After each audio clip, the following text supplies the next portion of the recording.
امریکہ جو افغانستان کے حوالے سے پہلے بات کر رہا تھا کہ اس کا سولوشن، اس کا حل سوائے گولی کے نہیں ہے، جنگ کے نہیں ہے، لیکن اب وہ آیا مذاکرات کی ٹیبل پہ آ رہا ہے، افغانستان میں فریاد کر رہا ہے کہ جی مذاکرات کریں طالبان کے ساتھ. تو کیا کشمیر کے جو حریت پسند ہے یا کشمیر کی آزادی کے لیے کام کرنے والے ہیں ان کے ساتھ بھی مذاکرات کا وقت آ چکا ہے؟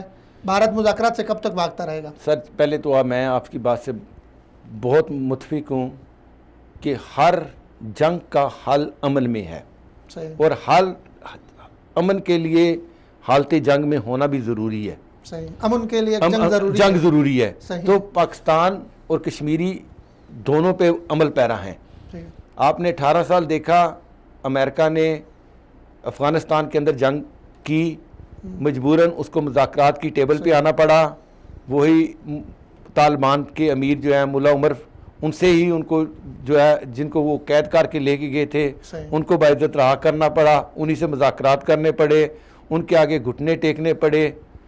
تو یہ ایک بہت بڑی فتح ہے، اور یہی نوید جو ہے کشمیریوں کے بھی عزم کو بڑھا رہی ہے کہ آخر یا جنگ یا مذاکرات، دونوں میں سے ایک چیز کا فیصلہ بھارت نے کرنا ہے اور دنیا نے کرنا ہے کہ یہ اس خطے کے اندر آپ نے جنگ چاہیے یا امن چاہیے.